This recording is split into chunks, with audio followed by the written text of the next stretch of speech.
and thank you for joining us for another episode of Coast Life, your guide to all things coastside. I'm Madison McKay. And I'm Melissa Wong-Conway. According to the U.S. Department of Commerce, STEM education occupations are increasing at a steady rate at 17%, whereas all other occupations are only increasing at 9.8%. What this means is that STEM occupations are creating critical thinkers, increasing STEM literacy, and overall paving the way for new innovators of this generation. But what is STEM, Melissa? Well, STEM stands for science, technology, engineering, and math. And it is these professions that will be critical in shaping the future for generations to come. So, in keeping with that theme, for tonight's show, we're going to visit 3 different locations throughout the Bay Area that are really great opportunities for people to take their children or even as adults to go and visit to explore STEM opportunities. Alyssa, is there anything on tonight's show that perhaps isn't exactly about STEM education, or in other words, is for those of us who have a greater love for the great outdoors? Well, it's funny you should ask that because we actually had the opportunity to go to the Shoe City Pro Series in Santa Cruz, where we were able to visit some surfers and watch them ride some really big waves. Even though there may have been a little bit of a drizzle, they still had lots of fun and were really impressive on their boards. Yes, these surf riders had no fear. The waves were incredibly huge, and only the fiercest of surfers were able to survive the incredible length of these waves. Actually, the first place winner received a $1,000 reward for their bravery. Let's take a look at these gargantuan waves here in our backyard in Santa Cruz, California. Let's take a look.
Wow, so that was really incredible, being able to see those tiny little surfers in comparison to the huge waves that they were up against. I'm surprised we didn't see like really any wipeouts that whole time. No, Alyssa, these guys were definitely pros. Actually, the surfers themselves look like tiny little ants in a vast array of ocean. I don't know how they do it. I know that my tiny little bones wouldn't have the bravery to reach out at those enormous waves. Would you be able to, Alyssa? Oh, absolutely not. But you know what? We are not the pros. It's those guys who are. And it's really important that they do their best at competitions like the one that we just saw, because they need to amass a total of 22,000 points in order to qualify for the World Surfing Championships. So it's a lot of competitions to compete in and a lot of waves to ride. Yes, and at the Shoe City surfing competition, at this exact one, before the 22,000 points, the first place winner was able to get a grand total of $1,000. Now, segueing out of our backyard in Santa Cruz and going into more of our STEM area of the show, we're going to be visiting IlluminOdyssey. Alyssa, can you tell us a little bit more about that? Yeah, so IlluminOdyssey was an exhibit held at CuriOdyssey, which bills itself as kind of a zoo and science center over in San Mateo, California. It's a really fun place for people who want to take young ones to learn about the ecology of the Bay Area, as well as see some really amazing light shows that Maddie can tell us a little bit more about.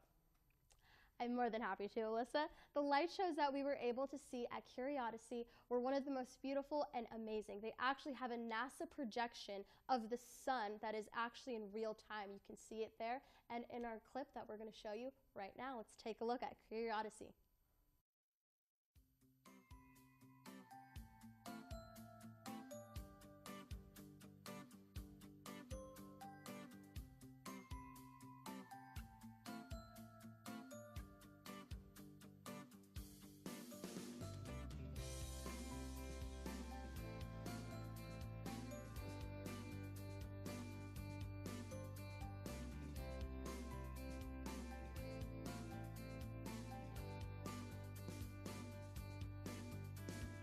My name is Jan Scardina, and I'm the experience curator here in the exhibits department.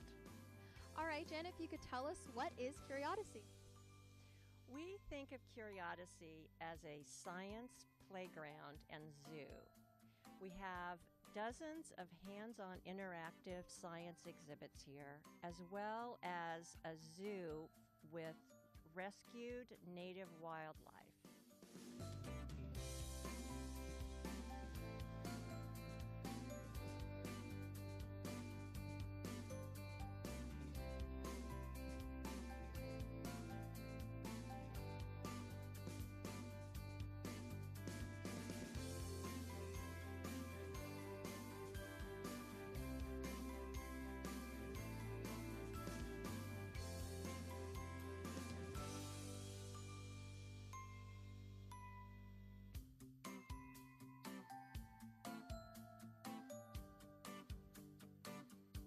What makes CuriOdyssey different than other museums in the Bay Area?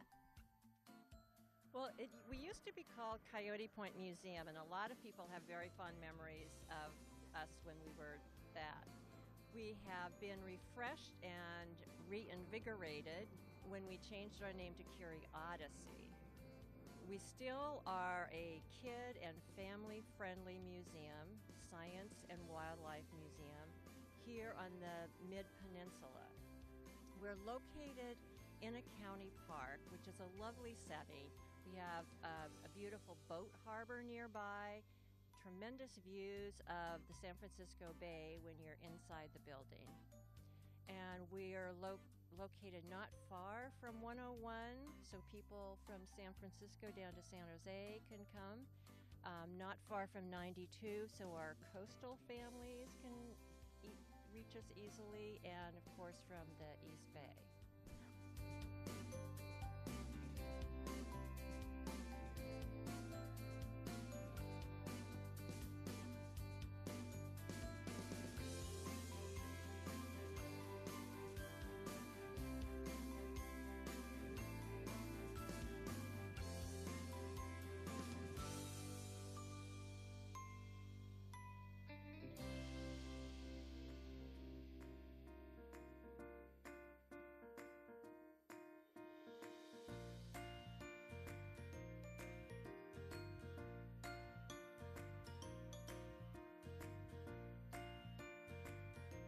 what do you think makes IlluminOdyssey so special? Well, it's a very magical environmental experience. We have it in our upper Redwood Hall that our visitors typically don't get to see. The hall, it consists of 4 different levels. Our visitors are able to carry lighted lanterns throughout. It's a dark hall. So we have different lighting experiences on each of the different levels.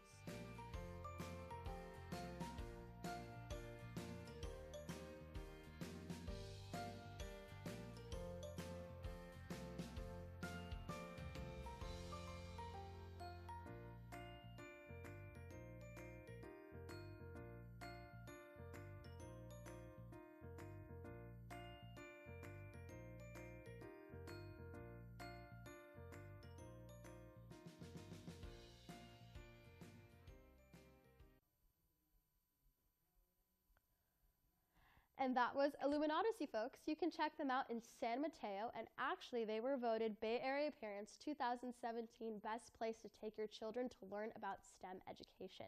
Now, the IlluminOdyssey exhibit was very special in the sense that there was a grand array of lights, as you saw in our video, and is kind of a continuous theme here at our show at PCT. In our next clip, we are going to be mentioning the Mission Science Project. And at this project, we learned a lot about home appliances and how to make them into an interactive learning source for the youth in the Greater Bay Area. Alyssa can tell us a little bit more about that.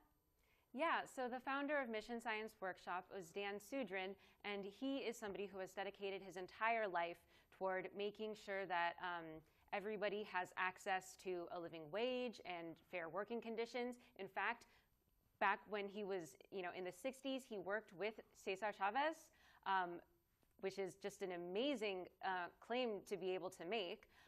But even after that, he still decided to dedicate his life towards making sure that educational opportunities were available to everyone. And he noticed that a lot of the children in certain neighborhoods of San Francisco didn't have access to all of the fancy science centers and other things that wealthier children may have been attending. So he wanted to build one right in his backyard, and that's where Mission Science Workshop sprang up. And there they put together, hands-on activities. Like Maddie was saying, they build electronics, but also focus on biology. And it's just a really fun, if not small, place for people to take their children on a weekend and just explore. Let's check it out.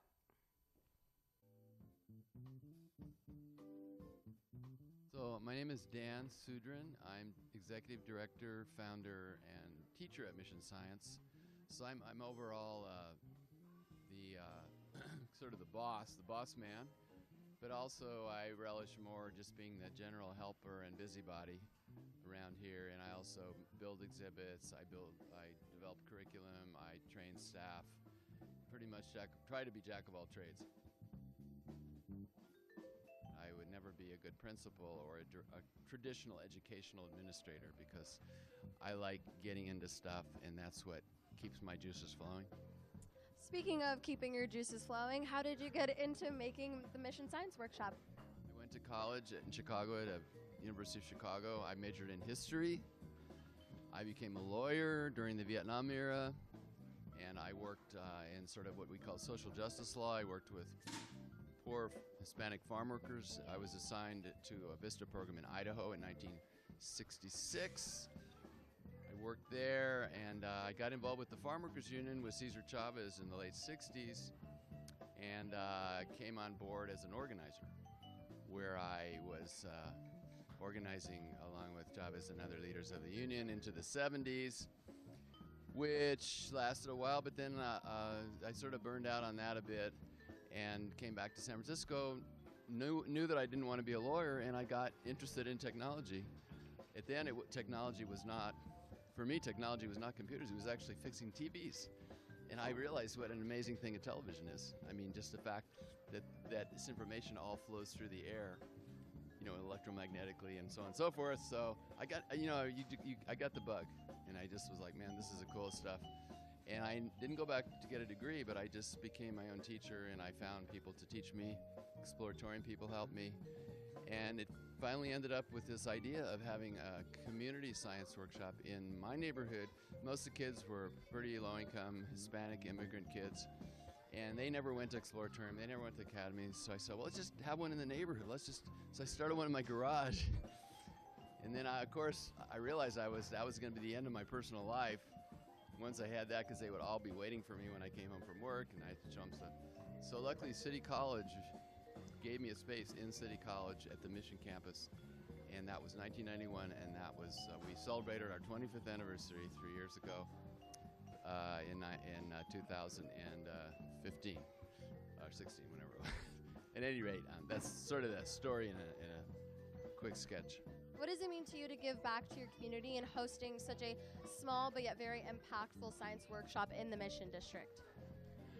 Well, it's very exciting to see how excited the kids are, and for me it translates into their lives could be quite different from what they would be without places like this, where they often, they have this curiosity when they're young, they lose the curiosity, and like a lot of us have, and I feel like that you lose more than curiosity when you lose curiosity. You lose sort of some of your spirit, some of your soul.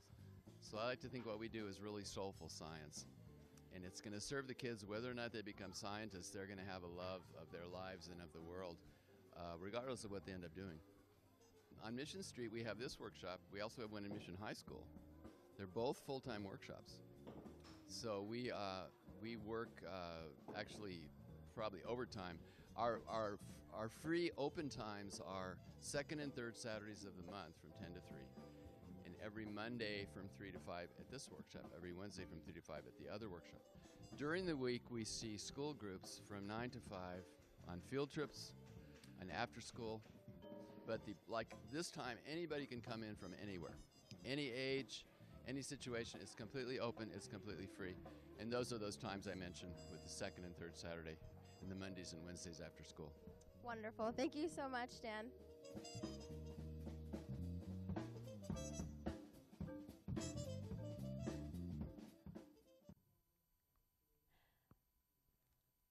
Make sure to check out the Mission Science Workshop located in Excelsior and visit missionscienceworkshop.org to see what days you're able to visit. And most days are open on Monday after school, just excluding all holidays.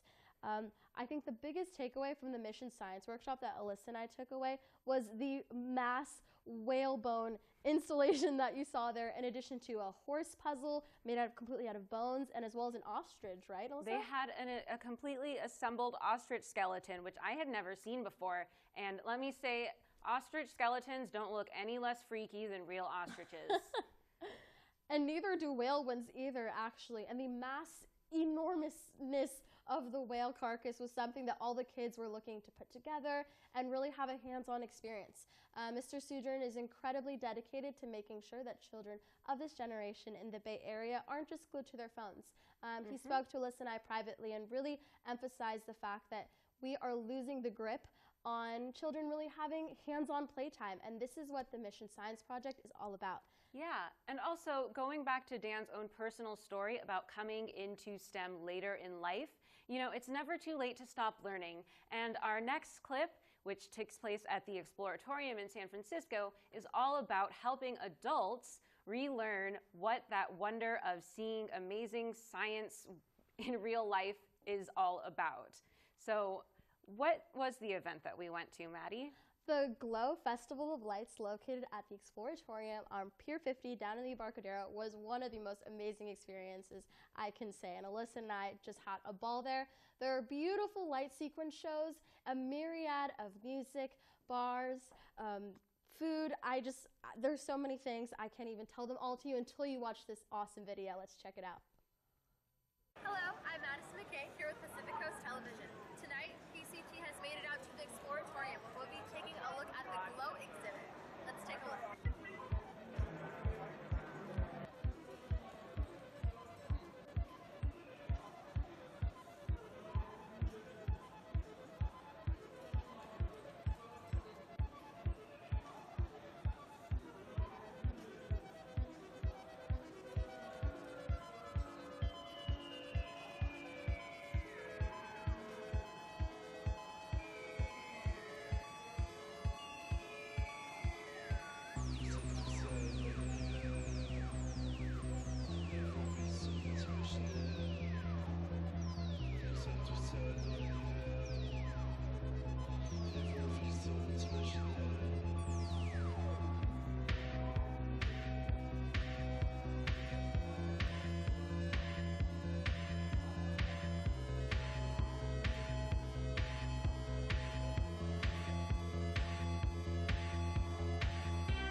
about 10 years ago in Japan. I made a ball run just for tonight with Tinkering Studio.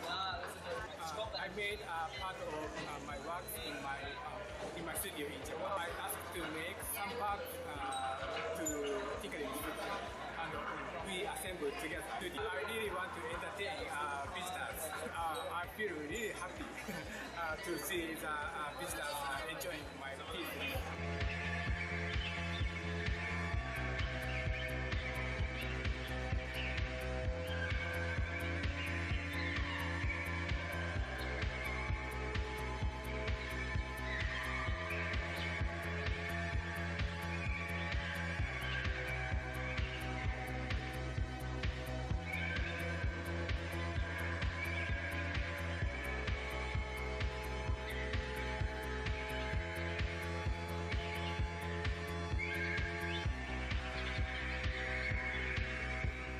I'm part of a Burning Man group called the Cruz, which is a French term that means a bolt of lightning or a spark of inspiration. We're a bunch of scientists and engineers that love going to Burning Man, and they've been into it, so I joined that group.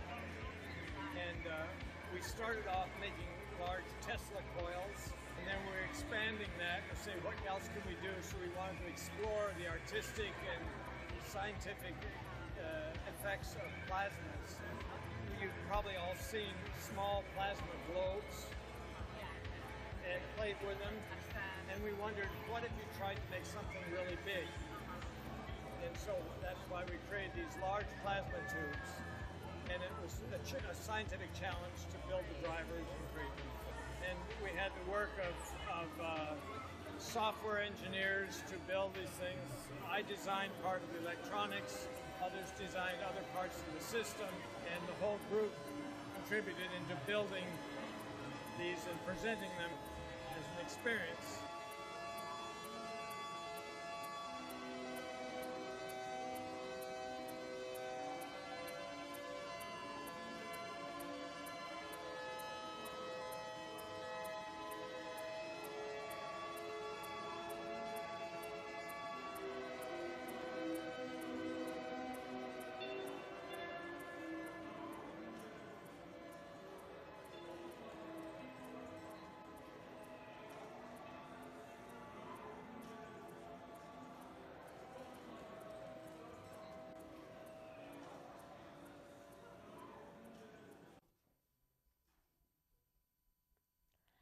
Alyssa, I definitely let them know that there was going to be a myriad of things. I couldn't even get the video out of my mouth. There's so many amazing things located at the Glow Festival, located at the Exploratorium, and the information was listed right before this clip. I just wanted to highlight the interviewees that we were fortunate enough to interview at this Festival of Lights. Kazu Harada, who is a Japanese-born automata maker, and he made the Tinkering Studio, where we saw that beautiful circular show of lights and a little ball run, right? Yeah. With all, the marbles. Almost like a Rube Goldberg machine. Yes. We were just amazed with that. Alongside with Jeff Booth, and he is a part of the prestigious Burning Man group Coupe de Fior, which is a very, very prestigious group who annually go to Burning Man and build these incredible infrastructures, just like those lightning bolts captured inside of those glass bottles we saw at this Festival of Lights. And to conclude, we just wanted to wish you a very thankful and a very warm welcome for watching another episode of Coast Life, and this edition was the STEM edition. I'm Madison McKay. And I'm Alyssa Wong-Conway, and we really hope that everybody can get an opportunity to visit these places. They are open year-round. Sometimes the exhibits may change, but there's always going to be something for everyone. Again, thank you for watching. Bye. Bye.